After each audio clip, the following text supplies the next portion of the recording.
I filmed my sleep to prove I wasn't alone. I wasn't. Are you plagued by sleepless nights or wake up feeling something isn't right? The poor soul in this story certainly was. Listen up and find out what was really keeping him up at night. The woman in my bedroom wasn't breathing. That's the first thing I noticed when I reviewed the footage this morning. She stood perfectly still at the foot of my bed for 6 hours and 17 minutes, and not once did her chest rise or fall. But I'm getting ahead of myself. You probably want to know why I was filming myself sleeping in the first place. 3 weeks ago, I started waking up feeling watched, like someone had been hovering over me all night, their eyes boring into my skin. I'd jolt awake at 3:27 a.m. exactly, my heart hammering against my ribs, sweat-soaked sheets twisted around my legs. The digital clock on my nightstand would glow that sickly red, and my room would be empty. Always empty. At least that's what my eyes told me. My therapist said it was just anxiety, that I was still processing my breakup with Mara. The mind has strange ways of dealing with abandonment, Dr. Hastings explained during our last session, tapping her pen rhythmically against her notepad. Sleep disturbances are common, but this didn't feel like anxiety. It felt like intrusion. On the fourth night, I found a long black hair on my pillow. I live alone. I have short brown hair. Mara was blonde. On the seventh night, my bedroom door was closed when I woke up. I always sleep with it open. On the 13th night, the glass of water I'd left on my nightstand was empty. Not knocked over, not spilled, empty. Your sleep study results came back normal, my doctor said yesterday, flipping through my chart with furrowed brows. No signs of parasomnia or sleepwalking. Your oxygen levels are steady throughout the night. I nodded, not telling him about the voice I'd begun hearing just as I drifted off. A woman's whisper, too quiet to make out the words.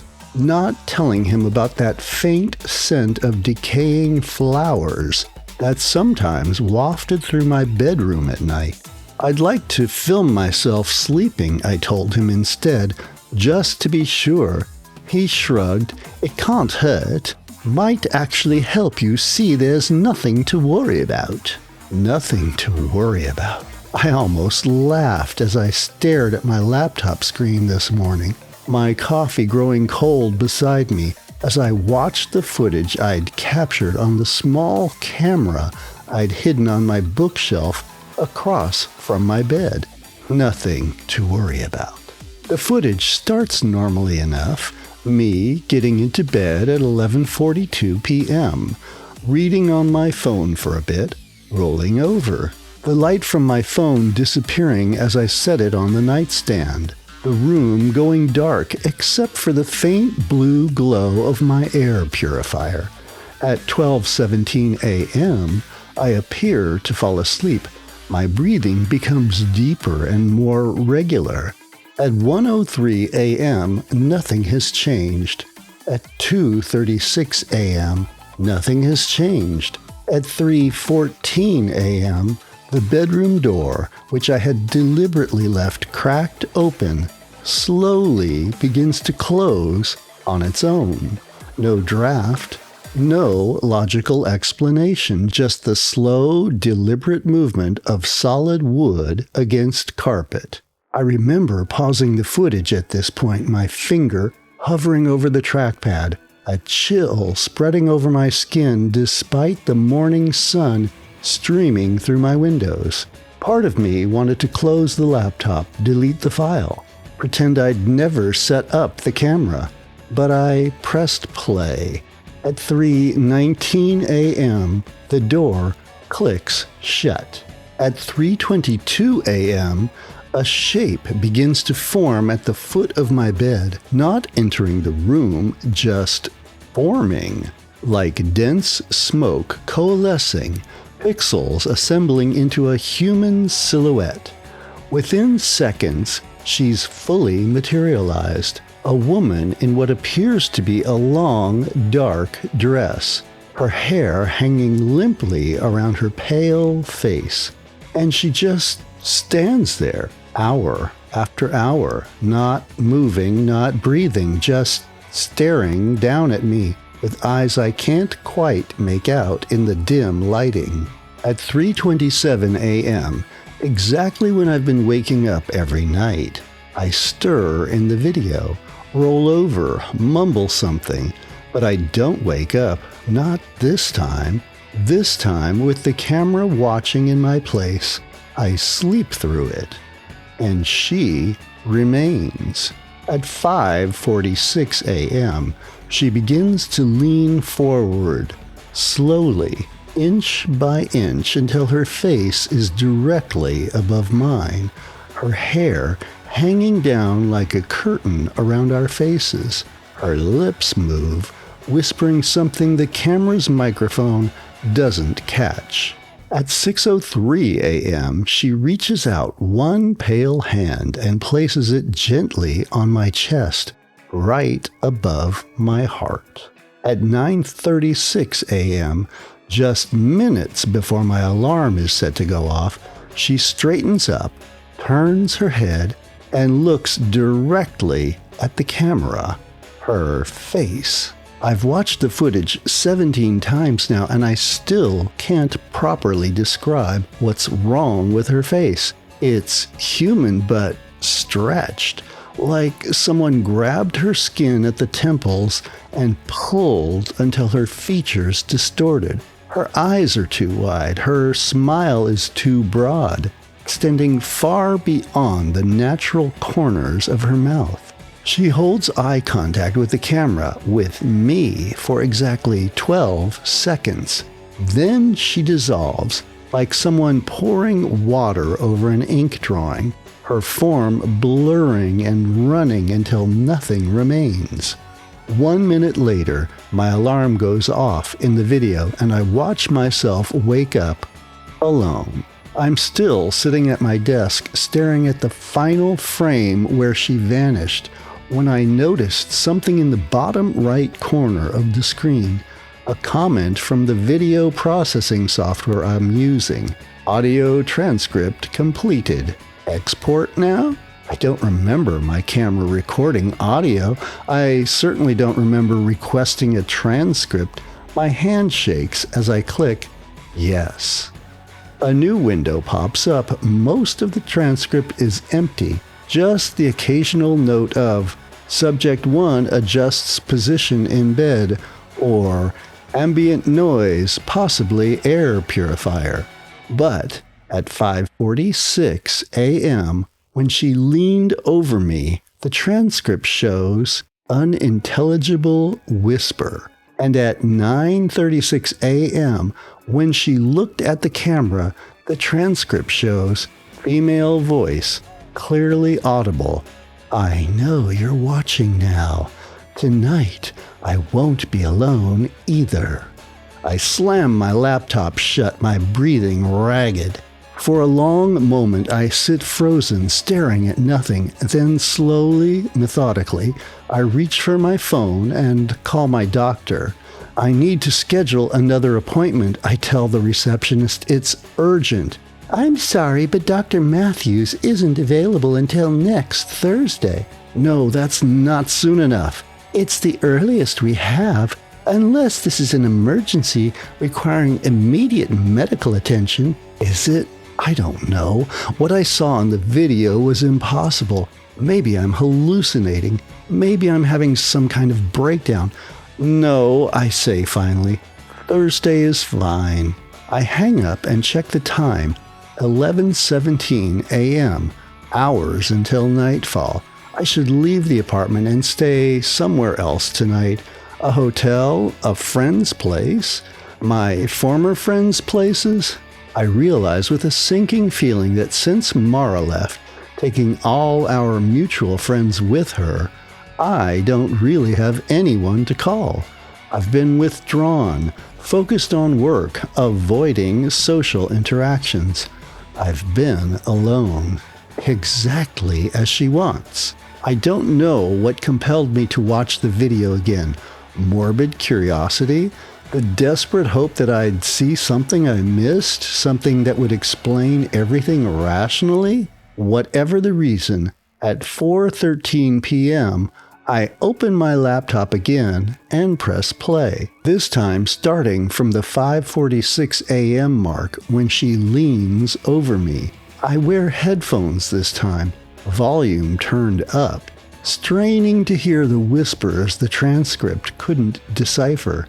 The audio is mostly static, but as I increase the volume to maximum and focus, I can just barely make out words beneath the white noise. Been watching you for so long, since she left. Opened the way for me. Need a new. Vessel is breaking down. Perfect. Won't be alone. My skin crawls as her pale hand descends towards my sleeping chest. That's when I notice something the video processing software apparently didn't catch. As her hand makes contact with my chest, my body in the video changes. For just a fraction of a second, barely 3 frames, my sleeping face shifts.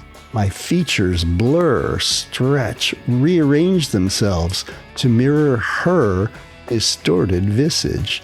Then it's gone. My face normal again, peaceful in sleep. I frantically scrub back through the footage, frame by frame, confirming what I saw. There's no mistake. For that brief moment, we shared the same face. The implications turn my blood to ice. By 6 p.m., I've made a decision. I won't run. Running won't help. She didn't enter my room. She manifested there. Distance likely means nothing to whatever she is. Instead, I go to the corner drugstore and buy every form of caffeine they have. Pills, energy drink, coffee concentrate. I buy 3 different motion-activated cameras and extra memory cards. I buy sage, salt, and crucifixes, covering all supernatural bases despite feeling ridiculous. The elderly cashier raises an eyebrow at my purchases but says nothing. Back home, I set up the cameras.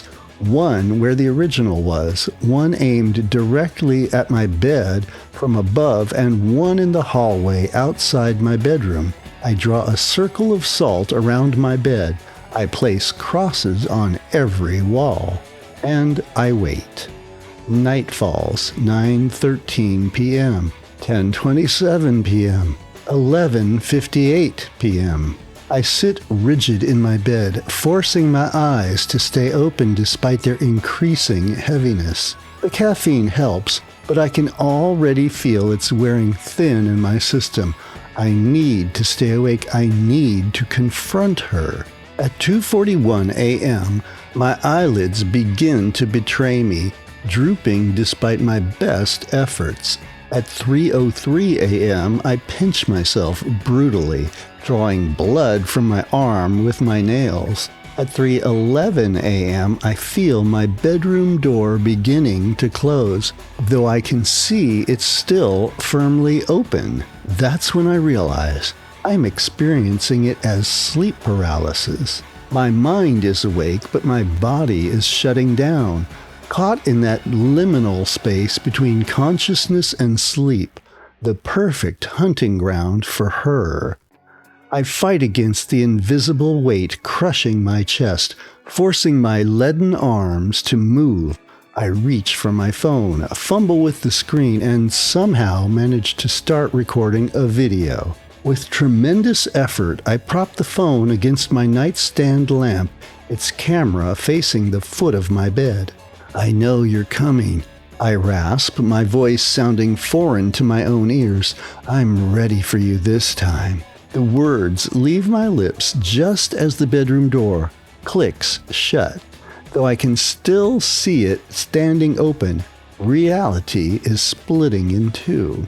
"Show yourself," I demand, surprised by the steadiness in my voice. Nothing happens for several long moments. The weight of my chest increases, making each breath a struggle. My vision begins to darken around the edges. Then she's there, forming at the foot of my bed, just as she did in the previous night's footage. But this time, I'm awake to witness her arrival in real time. The air shimmers, condenses, solidifies. Her outline appears first, a woman's silhouette, tall and unnaturally still. Then the details fill in.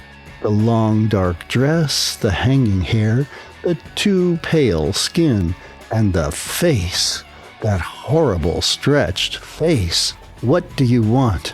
I manage to ask through gritted teeth. She tilts her head at an impossible angle, regarding me with eyes that I now see aren't eyes at all, but empty sockets with pinpricks of light floating in their depths. "Company," she whispers, her voice like dry leaves, scraping across pavement. "Warmth." She glides closer, passing through the salt line as if it's not there. "Your friend left. She took your other friends. Now you have me, and soon I'll have you." "I don't understand," I say, fighting against the paralysis that's creeping up my legs. The thing at the foot of my bed smiles, her mouth stretching wider than any human mouth should. "Your loneliness called to me. It's a beacon in the dark, a wound leaking into the spaces between worlds. I've been alone so long, centuries of watching, waiting for someone perfect." She leans forward, her movement unnaturally fluid, as if she has no bones beneath her pale skin. "Tonight we merge. Tonight I take your warm body, and you join the cold ranks of the Watchers. It's already beginning. Didn't you see your face change in the video? That was me, testing the waters, finding the cracks in yourself." My body grows colder with each word she speaks. I can no longer feel my legs or fingers. The paralysis is spreading faster now, reaching for my core. "No," I protest weakly. "I don't want this." She laughs, a sound like shattering glass. "Want? What does that have to do with anything? The transition has already begun. Look at your hands." With tremendous effort, I lift my right hand into my field of vision. My fingers are elongated, the joints stretching, the skin paling to bloodless white. Terror gives me a momentary surge of strength. "Get out!" I scream, my voice cracking with the effort. The entity pauses, her head cocking to the side again. "Interesting. There's fight in you yet, but it won't matter. Not tonight." She reaches out with one impossibly long arm, her fingers extending toward my face. I try to move away, but my transformed body responds sluggishly, if at all. The tip of her index finger touches my forehead. Ice flows in my veins. Darkness crowds my vision. The last thing I see before consciousness slips away is her face inches from mine, that grotesque smile spreading even wider as she whispers, "Sleep now, dream of cold places. When you wake, I'll be wearing your skin, and you'll be watching from the shadows forever." I jolt awake to sunlight streaming through my blinds and my alarm blaring. For one blissful moment, I think it was all just a nightmare. Then I see my bedroom door firmly closed, though I remember it being open when I lost consciousness. I see the salt circle around my bed, disturbed and broken in multiple places. I see my phone still propped against the lamp, its recording light still blinking. With shaking hands, I reach for it, desperate to see what it captured. The video starts normally enough, me sitting up in bed, talking to an empty room, but at 3:19 a.m. the anomalies begin. On the video, the bedroom door remains open, even though I clearly remember seeing it close in my paralyzed state. On the video, there's no woman forming at the foot of my bed. On the video, I'm having an animated conversation with empty air, my expressions shifting from fear to confusion to terror. On the video at 4:03 a.m., I simply lie back down and appear to go to sleep normally. The footage continues for hours of peaceful sleep until my alarm wakes me up at 7:15 a.m. I watch it 3 times, my dread mounting with each viewing. The implications are worse than any haunting. Either I'm experiencing extremely vivid hallucinations or something is happening that cameras can't capture, something that exists in a layer of reality technology can't access. I force myself out of bed and rush to the bathroom, desperate to confirm that I'm still myself, that my hands and body are normal. The mirror above my sink shows me my familiar face. Dark circles under my eyes, yes, but otherwise unchanged. My hands look normal. Everything looks normal, until I notice a single strand of long black hair stuck to my t-shirt. I pluck it off, holding it up to the light. It's at least 14 inches long. Definitely not mine. As I'm examining it, my phone chimes with a text notification. It's from an unknown number. It says, "Check your other footage, the one in the hall." My blood runs cold. I never told anyone about the hallway camera. With clumsy fingers, I pull up the footage from the camera I'd placed outside my bedroom. The video starts at 11:42 p.m., showing an empty hallway, my bedroom door cracked open just as I'd left it. Nothing happens until 3:14 a.m., when the door slowly, inexplicably closes. And then at 7:13 a.m., just minutes before my alarm went off, the door opens again. Something walks out. But it's me. But not me. The thing wearing my face moves with subtle wrongness. Its gait too fluid, its posture too perfect. It pauses in the hallway, rolls its shoulders as if adjusting to an ill-fitting suit, and then turns and looks directly at the camera. It smiles with my mouth stretched too wide and eyes too large in my face. It raises one hand, my hand, but with fingers just slightly too long, and waves at the camera.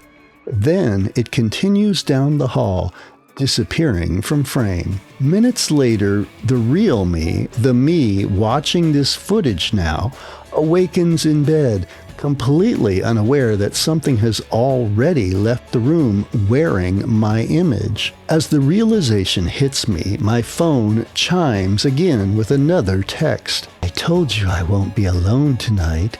Thank you for the warmth. Your cold watch begins now." My hands shake uncontrollably as another text arrives.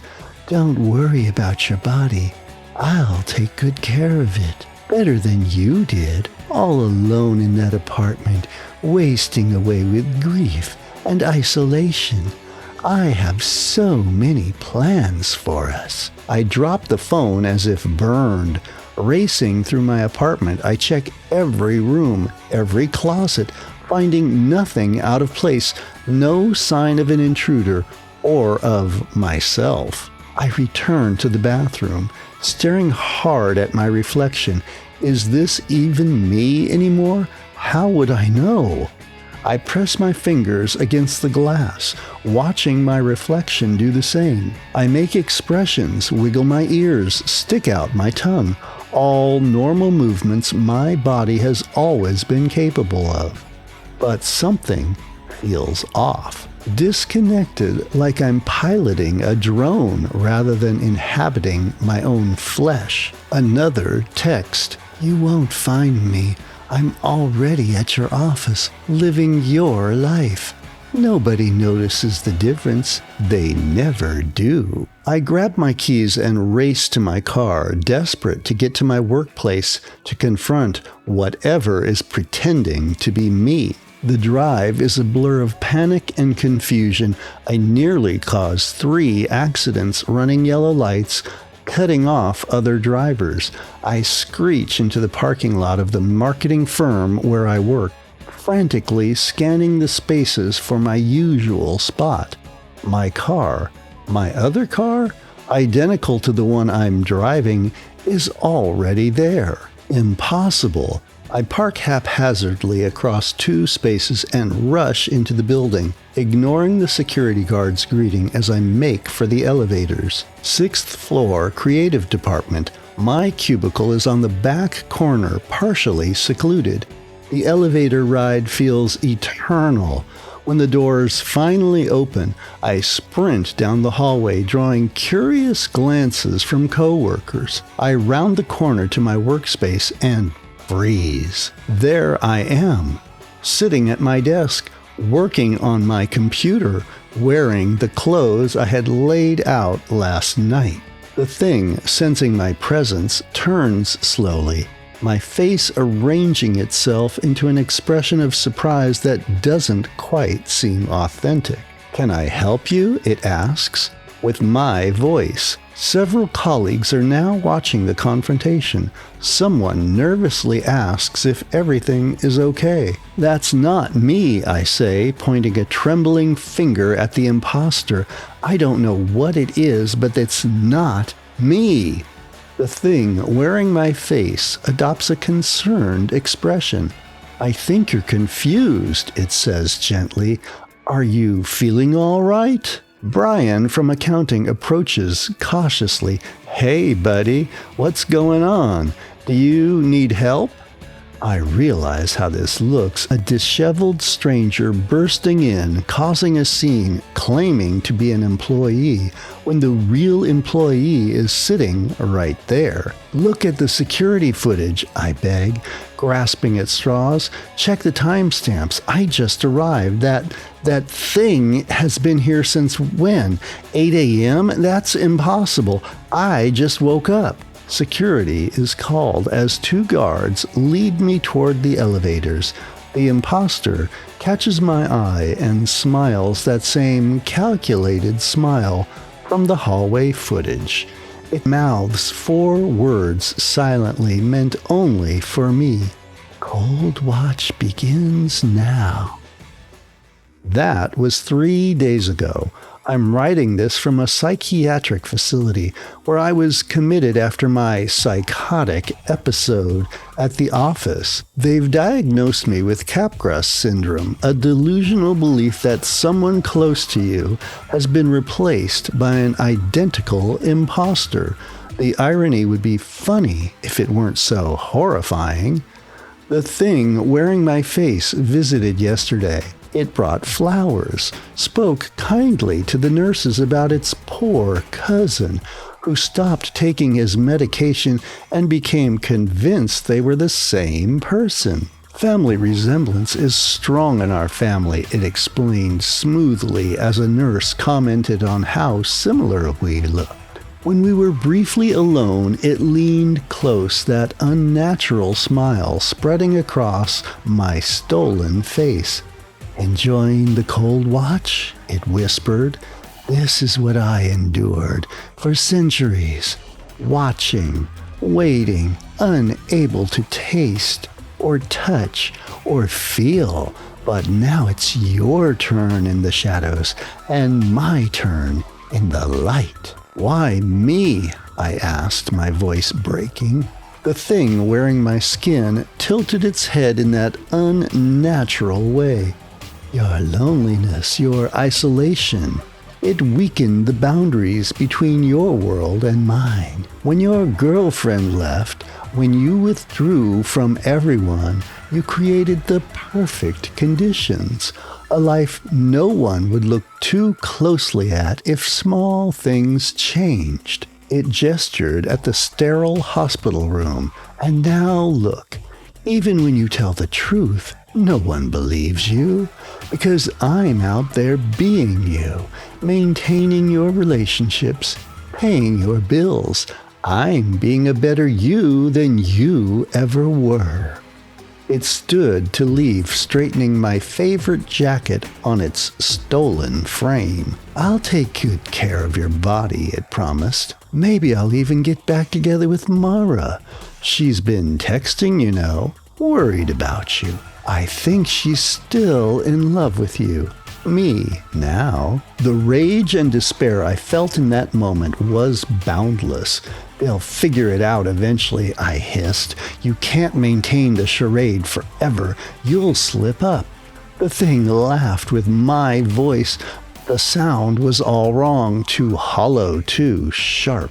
Will I? Dozens of us walk among you already. Some have been wearing their stolen skins for decades.